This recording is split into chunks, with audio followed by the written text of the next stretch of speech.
Hey, welcome back. Welcome back, fellow viewers. All three of you, if there's even that many. We're back for our podcast. Hotly anticipated. Yeah, it's recorded. Yay. Yep. So, cheers for the listen, Dad. Actually, he doesn't even have Spotify, so he's not listening. What is he doing? Redoing the kitchen! I remembered. It's already... Oh, it's already been done. All finished, oh, yeah. Fucking hell. It's beautiful, I honestly. missed the mark on that. Yeah. So, everyone, welcome to Radioactive Screen podcast. Here we talk about all things film and TV. That was a nice little intro there, Sam. Yeah. Yep, I'm Josh. I'm here with my co-host, Sam. Say hello, co-host. I'm not the co-host. I mean... I refuse to go along with this. This is madness. We established last week that I'm the host, you're the co-host. When I do the intro, you're the co-host. That's not how it works. This is how it works. It only works the way I want it to work, Josh. You should know this by now. This is my world. Right, Thanos. God damn it. Speaking of... Snap. For this specific episode, we want to get it out fresh off the release of... Take it away, Josh. Avengers Endgame. Yeah, I nearly said Infinity War. Don't know why. I keep saying it's Infinity War Part 2, but it's not. It's Avengers Endgame. I mean, you did see it, like, back-to-back, didn't you? I did, yes. That must have been a lot of effort. No, not really. All you're doing is sat there watching a film. I spent longer amounts of time sat on my sofa watching TV. Well, yeah, but it's 6 hours of concentration. And Well, no, because I don't have to really concentrate that much on it and Infinity War, because I've seen it before. It was mainly sort of recapping, even though I've seen it about 100 times already. After it came out home release, I just watched it like 3 times in a row or something daft like that. But... yeah, I did watch Infinity War like the night before. Yeah. Yeah. You kind of have to, don't you? Okay, co-host. Yep. This is going to be a thing, isn't it? Yep. So we've been to see a little film called Avengers Endgame. You may have heard of it. Yes. It's quite a quaint little piece. What was it? 2 hours, 53, 54 minutes long or something daft like that. Something ridiculous like that. Just short of 3 hours. It's hefty. It's hefty. It's a good job that apparently I've had a stroke. It's a good job that I'm an adult and I can hold on to my bowel movements, because if I was young or a lot older, I don't think I probably would have been able to for that amount of time. So the hour before we went in to go see it, I must have gone to the toilet about 4 or 5 times. Really? Just like pre-planning. Nah, because then you set the panic in motion of your body. Your body's like, ooh, right, okay, so what's going on here then? He seems nervous that he doesn't want to pee. You know what? Brain, hey, brain up there, yeah? Make him pee. Or, no, make him think he needs to pee. And then your brain goes, yeah, all right, I'm not doing anything else. Oh, that's what your brain does anyway. But, ooh! Zing! Wow. Don't know where else I was going with that, so I just thought I'd end it there. But, no. I had... my body only plays tricks on me when I'm trying to sleep. Oh, yeah. So I decided to go for a nap before I went to the cinema, and I just got... Bad idea. Didn't get a wink of sleep. Yeah. You never go for a nap during the day. I could go for a 10-minute nap during the day and then I wouldn't sleep for the entire night. I love a daytime nap. Ugh, people like you disgust me. What? Daytime nappers. 70-year-olds. Heathens. To be fair, people in general disgust me, but here we are. I'm 24 going on 74 with the amount that I nap. I don't even nap that much. Why am I saying that? Thanks for that, Josh. Okay. Cool story, bro. So back to Avengers. Hang on. We're talking about... You got to talk about your build-up to Endgame. I'll get to talk about mine. Yeah. I went for Pizza Hut. Well, actually, as you can see by the boxes on my floor over there, I don't tidy. Well, I do, actually. Pizza Hut came to you? Pizza Hut came to me. I have a bit of a strong stomach, but I thought... this is a massive mistake. I've just eaten something really stodgy and I'm going to be really uncomfortable whilst I'm sat there for 6 hours. So, luckily, this is the one time my body decided to digest food normally. So I was absolutely fine. Good. Cool story, bro, there for me as well. Cool story, bro. The funny thing is, because I went to the double bill, you didn't go to the double bill, did you? No. So I went to see Infinity War at 8:30 in the evening, and then Endgame started at midnight. There was a half an hour gap in between the two films. I went out to go to the toilet at the cinema, and I was waiting. There was just obviously the queue was huge. Apparently there was 3,000 people there. I'm not surprised because they had all the screens. Every single screen in the cinema, and there's 12 in view. 10, I think. 10. I'm sure there's a 12. Pretty sure I've seen the number 12, or I've been in that screen at one point. Okay. But yeah, so the queue was absolutely huge trying to get in. I was like, I might miss the end of Endgame here. This queue is so long. And then one guy comes out of the toilets and he's just like, oh, all your urinals are free.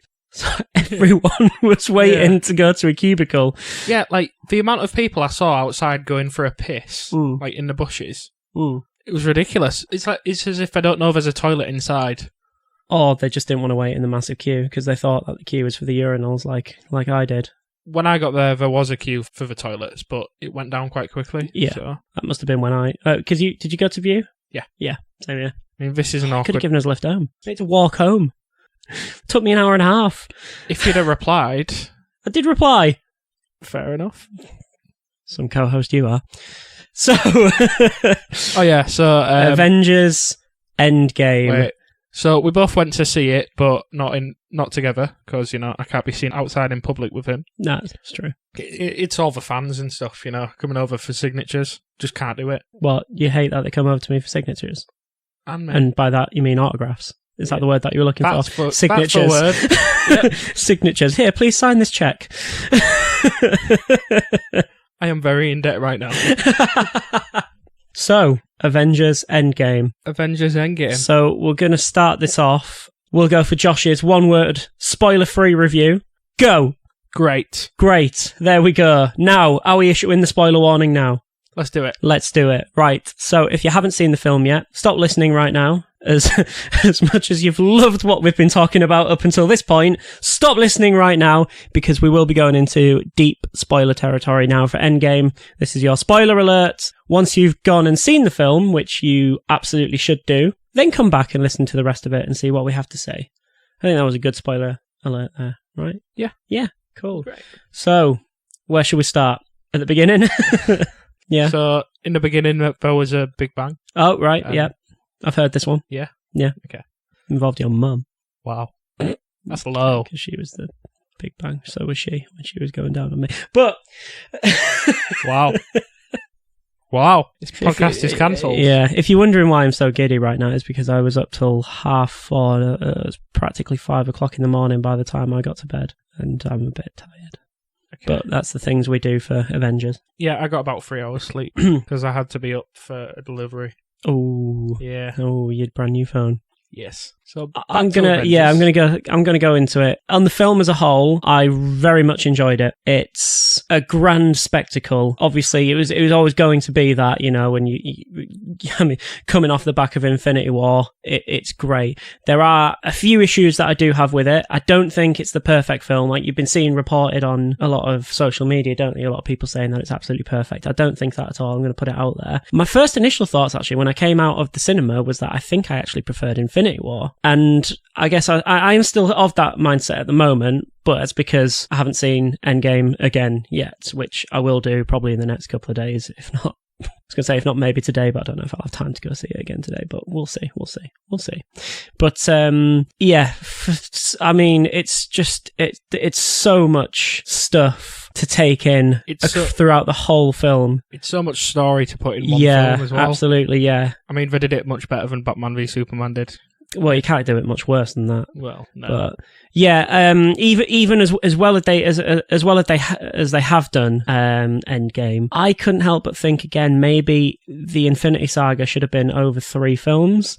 I know it's we're not going to get that now, but there are certain points in Endgame where I thought they could have been fleshed out a lot more and perhaps should have been. So right into it, we've already issued the spoiler warning. So at the very beginning, that felt very, very rushed. Right up until the point where it jumps ahead to 5 years. So before the 5-year jump, that whole section, it was what I really wanted to see, and this is probably my first little gripe with the film, what I really wanted to see was actually the full effect of the devastation after the snap. And you get hints of it in that. You do get hints of it after the 5-year, but mainly to do with Hawkeye, obviously, with him losing his family. But so the beginning scene was Hawkeye and his family, wasn't it? When the snap occurred. That's the very, very opening. That's all you really get from that. Yeah, and it's like there was huge emphasis on the trailer of Tony Stark in space. And it's like, done. Was for snapping potential. It wasn't actually. It wasn't, but it worked.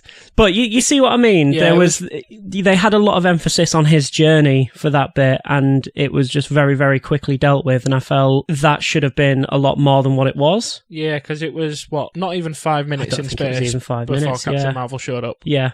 One of the gripes I had with the film was Captain Marvel. She was in it about 5 minutes. I actually didn't mind that, because one of the big things before Endgame was released, after the release of Captain Marvel, a lot of people worried that it's just going to be, all right, she's there now, so there isn't really that much of a threat because she's so powerful. I liked the fact that they dialed it back a little bit, and it was like, when she appeared, it felt right, and it felt that's all it needs to be for that, because she's obviously the future of whatever the Avengers holds. She is the future, she is the leader, and that's why it kind of felt right. No, this film isn't her story, it's the original guy's story. And a very little side note, she gets the haircut, which is more like what she has in the comics, isn't it, Captain Marvel? And I'll tell you what, Brie Larson can rock that haircut. Yeah. Like, I was sat there and I was like, well, hello.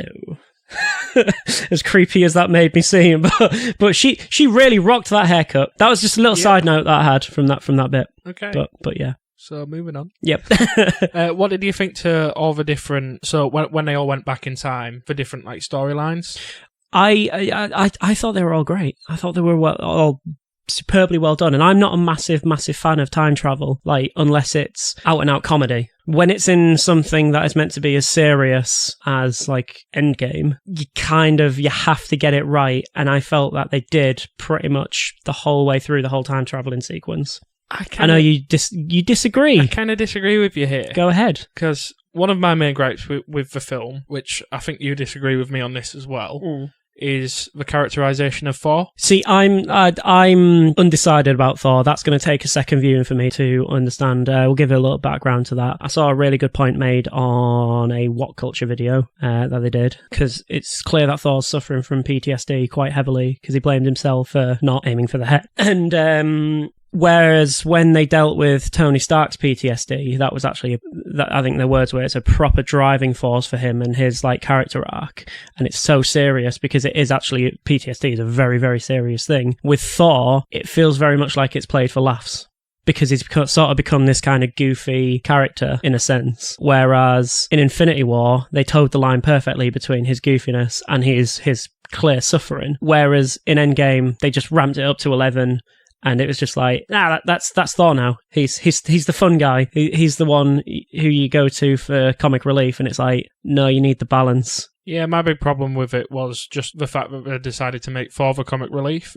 His character should not be just out and out jokey. No, that was something, It annoyed me. But I did like it when you first saw Thor. Yeah. The initial, the initial fat Thor. Yeah. Oh, well, not fat, chubby Thor. I mean, I was hoping he was going to go into the Hulk's time machine and come back as ripped Thor again. See, I thought it was going to be a case of, so when he goes back in time, he obviously has Stormbreaker in the future. He gets Mjolnir back, and I thought when he first gets those two back together, that's when all of a sudden it just goes back and it's old Rip Hemsworth back. But it didn't happen. Fair play to him. They did stick to it, didn't they? Speaking of him getting Mjolnir back, I wonder what the Thor in that timeline was doing at the time. Yeah.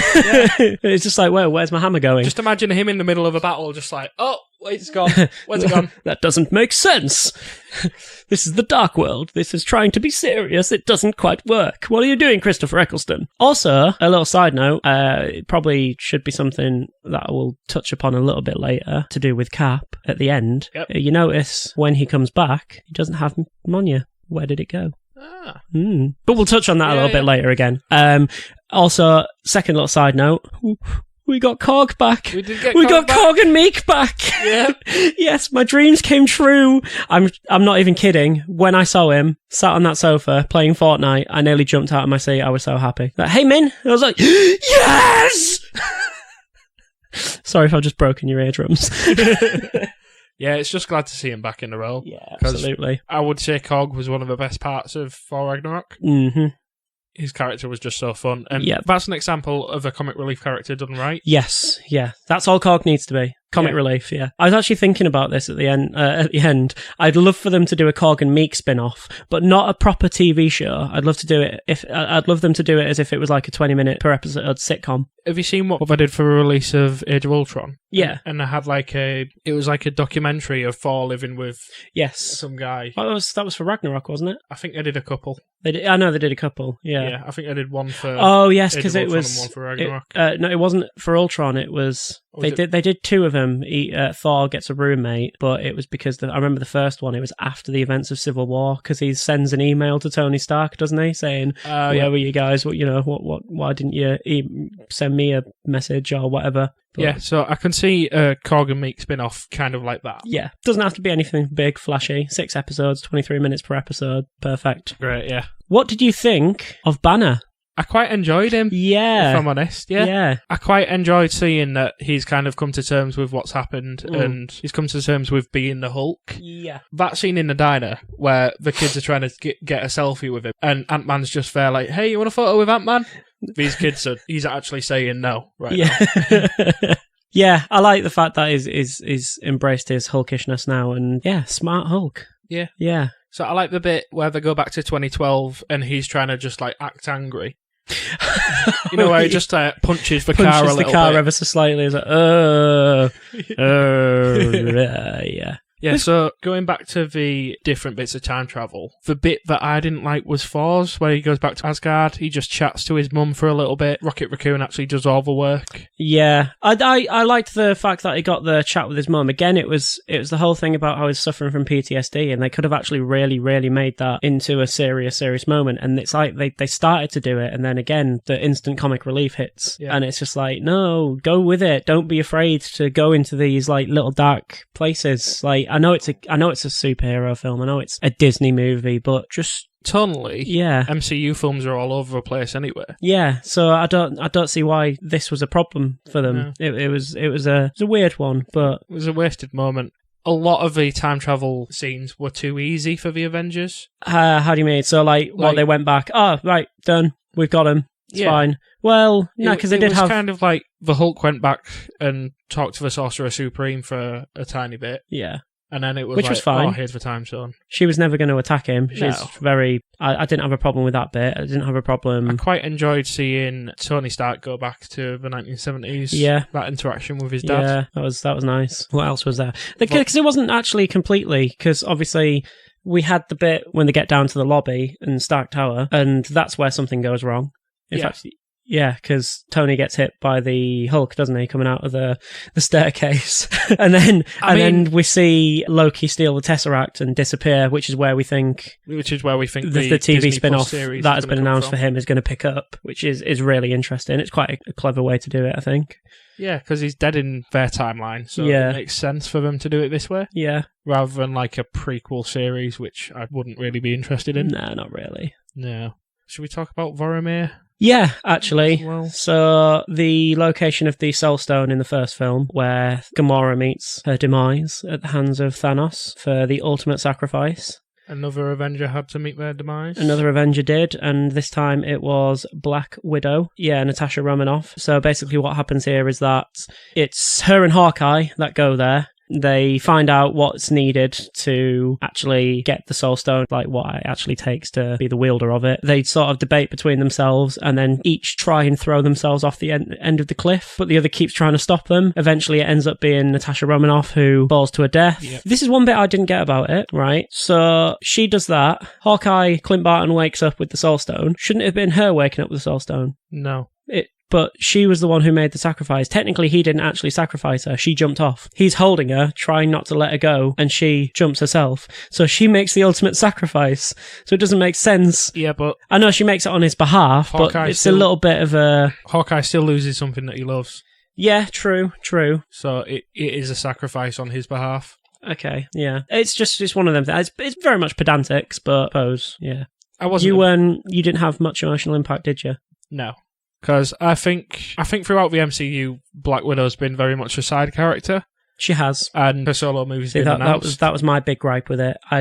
It was quite, at the time, quite weighty emotionally, but they fell into the trap again with killing a character off, as in they'd already announced she's getting her own movie again. So it's like, yes, it's not a continuation. Yes, it's a prequel for Black Widow, but it doesn't matter. You know you're going to get this character again on screen, and that is a big gripe. I think I said that at the end of Infinity War when a lot of them, after the snap, and it's like, yeah, but all of the ones that you've just killed off, you've already announced films for all of them, so it doesn't actually have that much emotional impact. And it's the same with Black Widow. Whilst it did have a little bit, it didn't quite feel as what it should have done, and they fell into that trap, and that is one of my big gripes with the film. There would have been a lot more emotional impact if Hawkeye had been the one to die. But yeah, because then he's not getting his family back. But I want to see him get his family back. Yeah. But also, again, they announced a TV spin-off for him, didn't they? So yeah. I mean, Falcon and Winter Soldier are getting their own TV series. Yeah. Are they going to do it Captain America Falcon? Well, makes sense now, doesn't it? Yeah. I'd quite like to see that, to be fair. Yeah. It was good seeing Star-Lord back on Morag, just dancing around. Yeah. Trying to find the Infinity Stone. Yeah, back to the first Guardians film. That was brilliant. I just like the way they knocked him out. Yeah. And they were just like, we're going to get it ourselves. Yeah. I mean, if I were them, I would have had him do all the work and then just knocked him out. Yeah, I suppose they didn't want to take the risk that anybody else would show up, though, didn't they? I think that was their whole thing.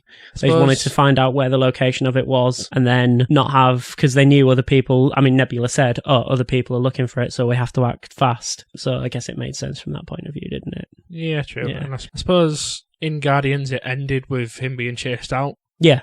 So it makes sense that they would kind of just do it themselves. Yeah, although they didn't know that happened. Well, Gamora did. Not Gamora. Nebula must have done, because likely, it was the ones that were doing it were in the employ of Ronin at the time, weren't they? Yeah. So, and they knew Ronin's plans. And during that bit, that's where we get the connection with Nebula to technically past Nebula, but the one that already exists in 2014. God, time travel. I hate it. And then obviously that's when we get Thanos coming back into it, or, past Thanos, but present Thanos for that time. 2014, Guardian of the Galaxy, Thanos, but with brand new Brolin face and not old purple Thanos face. Which brings me on to a big point. In Infinity War, Thanos didn't feel, for a lot of people, myself included, like an out-and-out villain, which is something I thought was done brilliantly well in Infinity War. Like, you actually do you sympathise with this guy, or empathise with him. Maybe not sympathise. Are you going on to say that in Endgame he feels like an out-and-out villain? Yes, he does. Yeah, it's almost like the filmmakers when, we kind of need to rectify that a little bit, because we can't be having this massive battle at the end and us going, well, who's the bad guys here? A lot had probably happened in the 5 years since the snap. Yeah. A lot's probably happened in that time. Actually, no, it'll have been 10 years since 2014 Thanos. The snap will have been, 2017, 18? 18. So it was 2023, so it's, about 9 years? Yeah. So a lot could have happened to Thanos in that time. But no, because Thanos goes through he goes through time. So it's still 2014 Thanos, he's just brought into the present day. So there's no it's just old Thanos. Oh, you on about... I think I know what you mean. So from 2014 Thanos to when he actually then decides to get... Yeah, to Infinity War. I get what you mean, yeah. Yeah, no, totally understandable. So he does seem... He seems like a complete maniac back then. I think it's all character motivation. Yeah. He's got a different driving force in 2014 than he does in Infinity War. And then, like when they do actually bring him through the portal, he does say, he's just like, you know what, thanks to you doing all this for me and collecting the stones and trying to rebel against me and your arrogance, I'm going to enjoy this. Yep. And that was actually the point where I thought we were going to get the line that wasn't in Infinity War, but was in the trailers. Fun isn't something one considers when balancing the universe, but this does put a smile on my face. I thought we were going to get that line, and I was actually quite disappointed we didn't, because it's a really good line. But yeah, he does in Endgame, he does seem like much more of an out-and-out villain. Like, there isn't actually much to like about this guy this time. That's what I really enjoyed about his character in Endgame. Yeah. It's weird because it's the same guy, but you get the two sides of the coin, and it's like when you sympathise or empathise with him. Should probably learn the definitions of both words. In fact, I probably know them. It's just I'm getting confused because I'm so excited. That's my excuse. Yes, listeners, I'm smart. But yeah, you get him, and like I say, you sympathise with him a little bit. And then you get him on this side of the coin, and even though it's the exact same character, you actually hate him. Basically two different characters at this point. Yeah. So obviously they go back in time, they get the stones, they snap everybody who died back into existence, but not in the past. They bring everybody who died from 5 years ago into the present day. Thanos comes through and then tries to blow them all up. He's like, well, here's my stones. I thought Ant-Man had died at that bit because he was at the centre of a blast. Yeah. See, no, I didn't get that. I just thought because he got thrown back, didn't he? When it happened, I was watching it like, did they actually just kill Ant-Man? I didn't get that actually. Okay, no, I didn't. And then possibly one of the best battles. I'm gonna put it out there. One of the best large scale battles I think I've ever seen in film commenced. And boy, it's one of them things. There was a lot going on, but you couldn't take your eyes off of it, and it was done so well. It was great to be in the midnight release because you just get everyone's reactions, and there was a lot to react to in that fight. Yeah, I think I'm going to start it off because we'll try and go through everything I think that we can remember in the big fight. Okay. But the first thing, I'll start it off on a little bit of a negative note. Yes, I know that Thor's suffering from PTSD and he's not quite himself. I feel like they did that so they could power him down again after how powerful he was at the end of Infinity War. But even then, he's dual wielding his ultimate weapons, and Thanos, when they first start the fight, has no stones. He is just normal Titan. Thor should have just kicked his ass without a second thought, and that kind of annoyed me. And it's the same when Captain Marvel then comes back later on in the battle. Thanos still doesn't have any stones on him at first when they start fighting, so she should have been able to kick his ass no problem whatsoever. I know his military background, isn't he? Like, with the lead up to the release of the film, everyone was kind of like, oh, but Captain Marvel can just take him out 1v1. So it's kind of good in a way that she wasn't able to. I know. Because you've got to let all the other Avengers have their screen time. I know that. It's a little gripe, and it's silly of me to think that way, but I don't know. It annoyed me. I don't know why I did. But to be fair, we got so much awesomeness. I actually think my favourite part from that battle was Ant-Man, or Giant Man, punching the massive Chitauri monster in the face. That was great. I fucking loved that bit. No, I think you know which my favourite bit was. I'll let you describe this beautiful moment. Set the scene. I know we kind of already did set the scene, but set the scene again, Josh. So the start of a battle, it's Iron Man, Thor, and Captain America. Oh yeah. V Thanos. Oh yeah. He's basically taken out Captain America and Iron Man. And he's just about to stab Thor in the chest with his own axe, in almost like a mirror image of the end of Infinity War. Yeah, because it's in the chest, and he's slowly pushing it into his armor, isn't he? But there, you see Mjolnir just rising from the ground. Yep. And then it flies towards Thanos, smacks him in the face, and then you get quite possibly one of the greatest shots within the MCU so far that I've seen, in my opinion. Just Captain America wielding Mjolnir. And the shield. Both of them at the same... Yeah. Everyone in that cinema screen cheered. Even though you knew it was going to happen. Yeah. Like, as soon as you saw Mjolnir move, you knew it was going to happen. And it was just like, we have waited 20-odd films for this moment. and Thor's reaction to it was basically the audience's reaction. I knew it! Yeah. Because they teased it in Age of Ultron, where he kind of rocks it a little bit. He moves it a little bit, yeah. That was, quite possibly... It was a beautiful moment. It was quite possibly one of the greatest things I've seen from the MCU so far. Yeah. Sorry, I'm just going to take a few seconds to think about it again. And then we get the amazing... shot.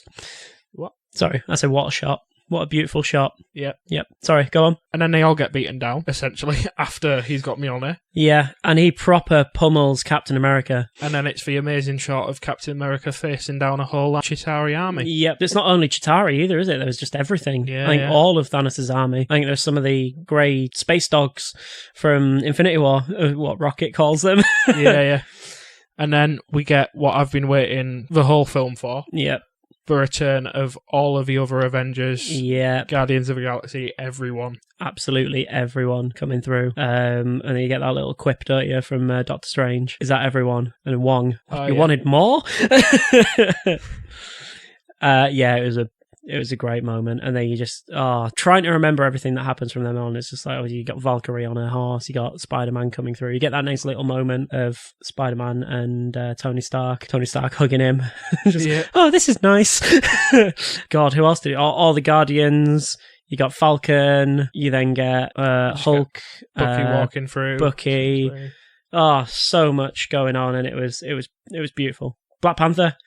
Shuri, yeah. But then... So Thanos' ship starts pummeling. Oh, no, not that bit. Okay. Oh, yeah, yes. Thanos' ship starts raining down fire on them, and they're all, oh no, what we're going to do? And then Captain Marvel comes from space. It was great. It was really nice. Whoa. You could have set that up a little better. Well, yeah, that's not the moment I was on about, though. Okay. So she comes from space, she flies through Thanos' ship, explodes the whole damn thing. It was awesome. And then they get the makeshift gauntlet that they've got from the stones, and they, get it to the time machine. We need to put the stones back. Big fight ensues over that, and it comes down to Iron Man versus Thanos. And obviously Iron Man's getting dicked left, right, and centre, because he doesn't stand a chance against Thanos. Nope. Does he? And then we get the little nod from Doctor Strange. Yeah, This is the one out of the 14,605,000. Something like that. Yeah. I think that was it. Thanos gets the makeshift gauntlet, gives it a little snap. Nothing happens.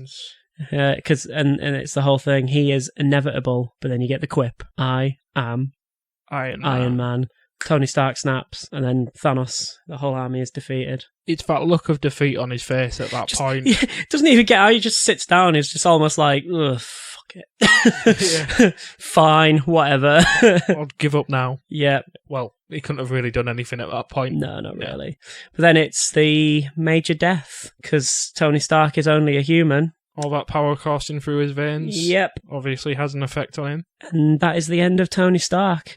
The way it went, I think it was a beautiful moment, really. Yeah. I think it was really, really well done. Pepper by his side. Yeah, Spider-Man by his side as well. Pepper basically saying, you can rest now. Yeah, it's almost like she understood. That was it. It was always going to be the way that it ended up for him. And and when you think about it, it's quite, because everyone thought before the film it was going to be Cap. Yeah. You thought, that's it, Cap's going to go. But I think actually this way it makes a lot more sense, because it was Iron Man who started off, he kicked off the MCU, and he's the one who ends this. I mean, I love the funeral scene, and how that long shot of all of the characters and everything, it ends with Nick Fury. So it starts with Nick Fury. Yeah. I've got a question about that, actually. There was some teenage lad there. Who was it? I was reading about this online. It was the kid from Iron Man 3 that looks after him. Right. That's quite clever. Yeah. I was really, because I was like, who is that? I was so confused as well. Yeah. That's a nice little touch, that, actually. I like that. Yeah. But yeah, that funeral scene I've never cried at a film, but that had me close. All right, you stoic, manly man. I've never cried at a film. Never watched Castaway then, have you? I mean, there's only 2 films I've almost cried at. Endgame and...